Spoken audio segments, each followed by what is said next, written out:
So That's your process. That just sounds like your process. Like you watering like yourself, you watering yourself, and then you start blooming, and now you have this business, and you're doing these different things. It's, it kind of just relates to your process of, okay. yeah, it So, is. let me ask you this then: being still versus something making you still. Is that like a difference to you? And if so, what's the difference to you in that? Yes. So being still is the space that I've grown to now, where I can just come and sit and contemplate and like trust the process Yeah. and not do anything. Not being still Or is, something or something or go ahead. something making you be still. You kind of see what I'm saying? Like, Something, yeah. yes, something making me still. Something making me be still is when I'm not conscious. It's Mm, like not being present.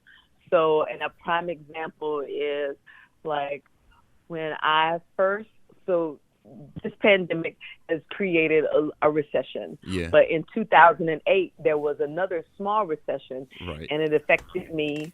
I got laid off from my job and I was doing like I was constantly looking. So at that time, I became a yoga teacher, but Mm, I was being busy and looking out into the world about taking care of me and feeling my lack and limitation and unconfidence because I was very cocky and arrogant.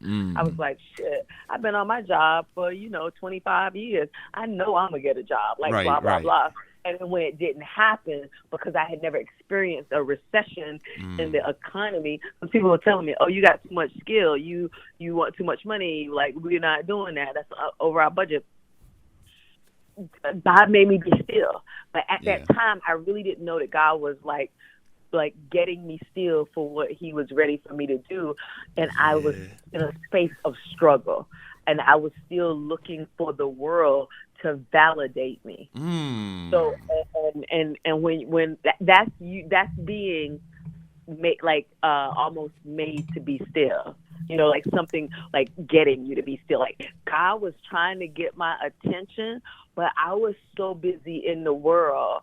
Like I was negating God getting my attention because I was out of work for 6 years, and it took me a while. But I realized like I worked a corporate job, I made a ton of money, I could travel and do things that I wanted to Yeah. because I traveled a lot for work, but in the midst of like not making a six-figure salary, God sent me all over the world. Like I was in Costa Rica, I was teaching yoga retreats and going on retreats and Yeah. here and training, and I had all of these amazing opportunities that God was giving me, but I was still ungrateful, and it wasn't until after like the long haul of the teaching Yeah. at that time period, I realized like, oh my goodness, you needed me to be still, and I Right. wasn't Right. listening.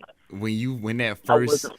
yeah, because when the struggle first hits, is we start thinking in our human nature, like survival mode, right? That was like your thought? Right, right. Yeah. I was trying to get any dollar anywhere, and to like, and all of this crazy stuff was happening. Like the IRS um sent me a letter. I owed like $40,000.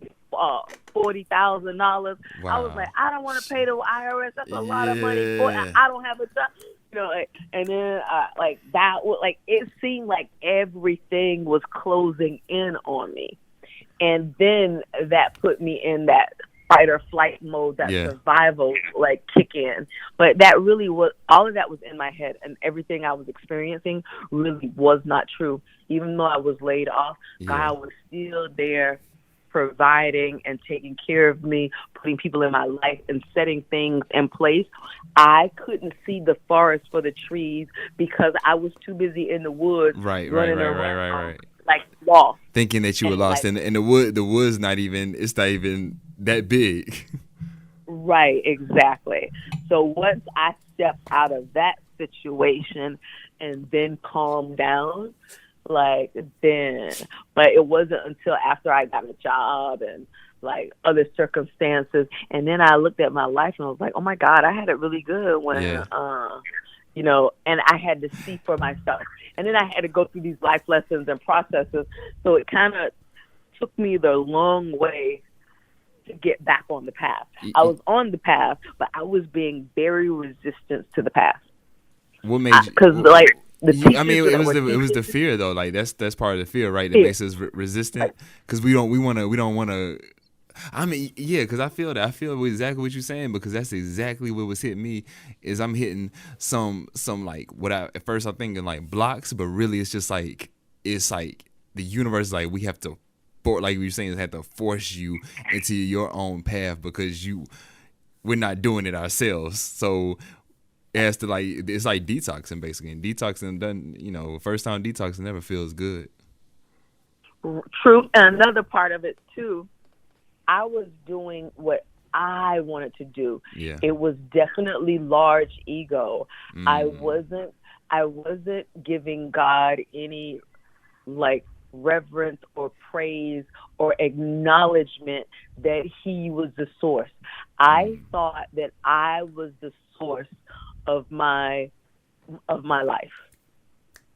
I wasn't putting God first. Even though and I tell people, one lady told me, she said, "You're a liar and a fraud. You're a liar and a fraud." And I was like, damn. And then I understood what that meant because I was lying, saying I knew God and I believed in God, but my actions were not indicating that I believed God and trusted God. Right, because you were so trying to still control the ship. Right. I wasn't taking ownership because what I was taking ownership was that, like, the little I, like, yeah. I do this, like, I pay my bills, I go to work, I take care of my body, I take care of my family, it was okay. Jay. So what's the difference between you taking care of you and what does that difference look like versus you taking care of you and then letting just the source take care of you? That's me getting out of the way. So that's me. That goes back to the first question you asked about that stillness. When I am still, God is in control. When I am running around like a chicken with his head cut off, Jay is in control. Like ego, humanity, like I'm out there looking for money, looking for jobs, looking for validation, fulfillment, praise. Like when God is in control, I'm just focused on God, giving him the praise. Like waking up every morning, God, thank you. Like, what do you want to do today? Like you clear the path and I'm going to walk this way. Like when I'm doing it, I got my machete and I'm trying to clear a path and branches and mow lawn and all that stuff. When God does it, Okay, God got that power. Yeah. He just lays his hand and points, and like he parted the sea, and when the people walk, like that's God. What? God makes the path and it's real clear. But when I'm trying to make it, all I see is water, and that I'm going to drown and I can't get to the other side. Well, okay, so when you sit Does that still, make sense? no, it makes sense. It may not. It makes a lot of sense. So when you sit still, and it was no longer what Jay wanted to do, what was the first thing that you were pointed in direction to do while being still? To do nothing. I think it was when I got laid off of my job. Somebody said, "What are you going to do?" I said, "I don't know. I'm gonna wait to see what God say." Okay, but that's what I'm saying. When it's once the voice and that message was sent, what was the first thing that was sparked to do? To go to the computer and just research. Okay, like got you. Research. Got you. What did it make you research? And it made me research. It sent me also back to my blog. So while I was researching, I was like, it asked me, "Who are you?" And it said, "Remember, you're 50 Shades of Jay." And what the research was asking me to do was, what does 50 Shades of Jay look like? And I didn't know. But the year before, I had gone to a vision board party, and because my niece was hosting it, and I was like kind of backdrop helping everybody else, I didn't take my vision board seriously, but I still had some of it, and I took it back home. So then I immediately went to a store, bought a whole new poster board, and then I did a vision board.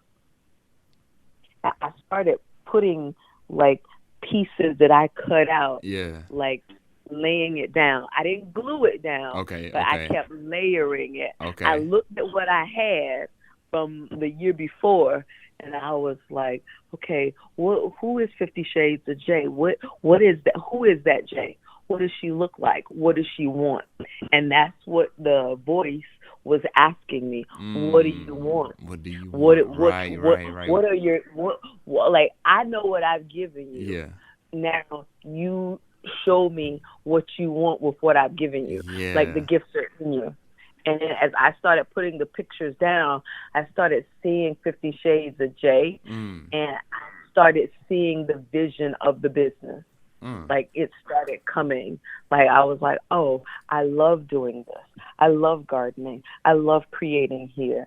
Oh, Ayurveda, herbalism, channeling. Like your grandmother is Native American. Like channel your roots. Like yoga, meditation, spirituality. And I just kept putting pieces of the puzzle, you know, and it's still hanging on my wall now.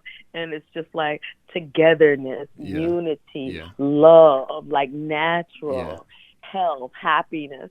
I started putting down like who I wanted to, like the essence that I wanted to invoke for myself. So it was never about what I was going to do. It was about me loving me.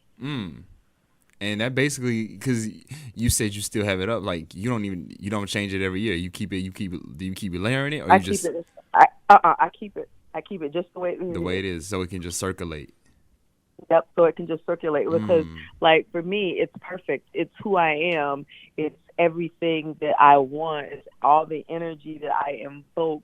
You know, it's the healing, it's the touching, it's the intimacy, it's the passion, it's the pleasure, it's the play.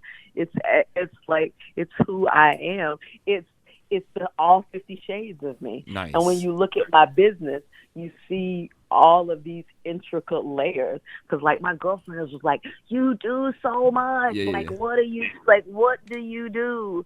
And I was like, I do nothing. I just do yoga. And I do the yoga. It's all the yoga. I live a yoga life, and it just manifests. Okay. Because for me, everything is yoga. Right. And with that manifesting, it manifests within your business. It manifests with you by you living your purpose. It ends up making the needs for you to keep living that way. Right. I don't do anything. It's not about me. It's about the source. Like, this girl came to me the other day and she texted me and she asked me for sea moss. And I was like, okay. I thought she was somebody from social media, from one of my friends who personal trains. Okay. And it was so funny. She did know that man, and she did know him from her church. But she was like, no, I'm Celeste's friend. And I'm like, you who? And like, she worked with my boss. Yeah. And I was like, wait. And then I didn't even know how she got my number. Right. She just texted me out the blue, and it was like a new client. Like, and then she bought a friend with her, which another girl I didn't know. And then she bought some stuff. So then I got 2 new clients that want to go, you know, like, so I'm not even, my business is not even up and running yet. Right. Like it's new, but yet people are coming because the universe is sending them. Yeah, like I was asking you for some things. Right. We ready. Right. Granted, it's some social media and some people who know me, but like the people who really come to me, like I'm not even connected with those people. But that's how the Like frequencies not work. connected in that kind of way. No, yeah, and that's how the frequency works. And when we say like that's how the frequencies work, that's just you going. That's you in your path, and then whatever is needed within how that just intersects with other people's paths is has to cross. Like y'all have, it has to become parallel. Right. Like think about it. Like think about you and I. Yeah. So Ashley and I are friends. Right. We are close. You and Ashley are close, but I didn't know you. We talked briefly, and then we didn't talk for like months and months and months. Right. And for whatever reason, out of the blue, you just contacted me. Yeah. And you came. Yeah. I wasn't expecting you. And then we started dialoguing, like, you know, like, and I feel like I've known you as long as I've known Ashley. I mean, but that's how, I mean, because we've already experienced it. You know, we've already experienced that whole bond and that relationship. And now it's like coming back to this part for us to recognize it. And everything has its purpose, right? Nothing's random. It's when the timing, they say when the timing has to be right, but it's like really when you're kind of just aligned with everything that you need to get done. Exactly. Yeah. Exactly.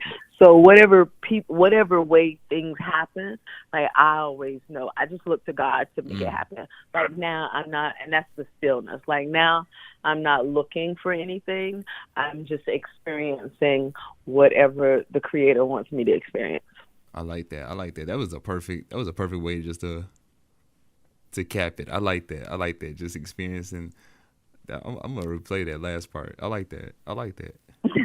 Okay. You know, because you know, I was going in my head and I was thinking like everything what you said earlier, as far as what's real and not real.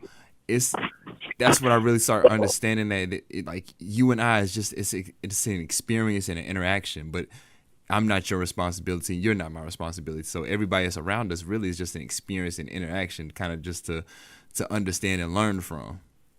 Right. Yeah. So. Right. Because none of this on this realm is real. It's all contrast. Yeah. I like that.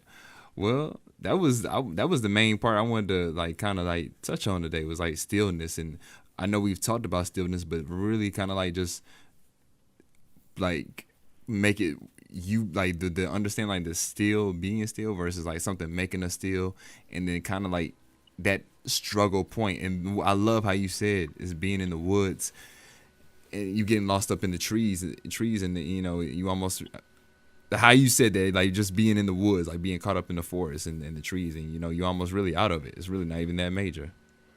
Yeah. And like the coronavirus, this pandemic. Yeah. This pandemic is a personal, like something causing us to be still. Yeah. But what the irony is, even though this is happening, people still aren't aware of what's really happening. Nah. Like they're in the forest and they can't see the trees because they just all over the place. Well, you know, because think about it, the environment, what is happening, and people are having to be still. But people are like, oh God, I'm home with my kids, my husband. I got to do this and this and this, and I'm not used to doing this and this. And it's a whole nother energy. Yeah. Whereas in, are you really taking the time to like? Do you really know how much time you don't spend with your kids? Yeah. Because they're at school, they're at soccer, they're here. And when you get them home, you just got them like homework, take a bath, go to bed. Right. You know, weekend. So you got them 2 days, and somebody else really got them for 5. Yeah. You don't have them because when you got them for a few hours, and it's only a few hours because then they sleep for 8 hours. Now and it's like wow, like I don't even know who you are, and they don't even know who you are. Yeah, nobody knows. Nobody knows. Nobody knows. And it's just that crazy. Like, and the pandemic is like teaching us all different kinds. It's allowing us to experience all different kinds of level of awareness, but we're still not aware. If that makes sense. Yeah. Yeah. Because for me to be aware and to be present is to just really know that I do need to be still. Like I really do need to maybe cut back 10 or 20 hours at work, and I need to come home at 5 and like really be with my kids instead of coming home at 7:30 and picking them up and like, you know, shoveling some food in their face and saying I spent time with my kids and like, you know. I mean, we just had the opportunity now to see how much time we really have. Right. Yeah. Exactly. Well, shoot. And it's all perspective. It's just really all perspective. And for those of us who are on this path of, you know, spiritual awakening and being thankful, because I watched a post from D.L. Hughley, and he was talking about black people protest and white people protest. Like, white people were protesting, talking about open up, I need a haircut.